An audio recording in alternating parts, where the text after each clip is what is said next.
মানুষের জীবনের কেরিয়ারে সবচেয়ে গুরুত্বপূর্ণ সিদ্ধান্ত কী?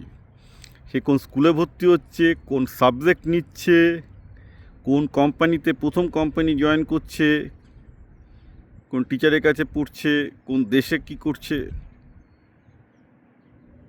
না আরও কিছু আমি মিস করে গেছি। ইহুদিরা বলে না এর কোনোটাই নয়।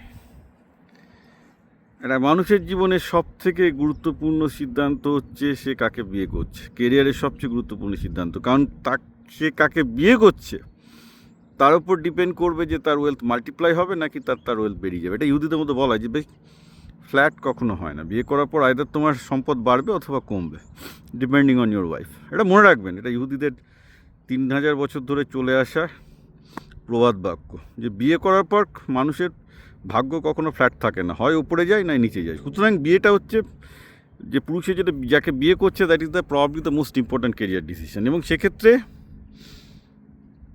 ইহুদির যারা অভিজ্ঞ লোক তারা বলে যে প্রথমে বাবা দেখে নাও যে মেয়েটির সাথে থাকলে তোমার সম্পত্তি বাড়বে না কমবে, অর্থাৎ মেয়েটি তোমার ব্যবসা তোমার কেরিয়ারে হেল্প হবে না হবে না।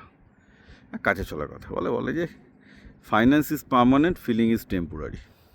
আর এগুলো শুনলে তো লোকজন আমাকে পেটাতে চলে যায়, দাদা প্রেম হ্যান ত্যান ভালোবাসা রোমান্স এগুলো আপনি কাটিয়ে দিচ্ছেন, আপনি মায়েরই অম্বরেশ পুরী, মানে কী জানো বলো, ভিলেন ছিলেন না গব্বর খানের মতো আমাদের সময় 70s ভিলেন গব্বর খান, তারপর অমরেশ পুরী এলেন, এবার তারপর ভোমানি এলেন, আপনি কিন্তু পুরো বলিউডের ভিলেন হয়ে যাচ্ছেন। কিন্তু সমস্যা হচ্ছে দাদা কি বলা যাবে, বাস্তব এটাই যে ফাইন্যান্স স্টেবল না হলে কোনো বিয়ে স্টেবল হয় না, এটা আমরাও জানি, সবাই জানে। এখন উল্টোপাল্টা কথা বলে তো আর কথা দিয়ে তো আর বিয়েকে টিকিয়ে রাখা যায় না, হলে তাহলে সব বিয়ে টিকে যেত। শুনতে খারাপ লাগে, এগুলো শুনতে খারাপ লাগে, কিন্তু কিছু করার নেই। যেটা বাস্তবকে যত কড়া সত্যগুলোকে অপ্রিয় সত্যগুলোকে যে যত আগে মেনে নিতে পারবে তত ভালো। আর এগুলো না মেনেও যদি বলে যে মানুষকে কেউ বলে দাদা আপনি মানুষকে যন্ত্র বানিয়ে দিচ্ছেন, আরে বাঙালি যন্ত্র তো দূরের কথা, বাঙালি ইঁদুরও নয়। আর মমতা ব্যানার্জির বিরুদ্ধে প্রতিবাদ করতে পারছে না, মোদির বিরুদ্ধে প্রতিবাদ করতে পারছে না, সিপিএমের বিরুদ্ধে প্রতিবাদ করেনি। এরা মানুষ, এই মানুষ সব থেকে যন্ত্র ভালো।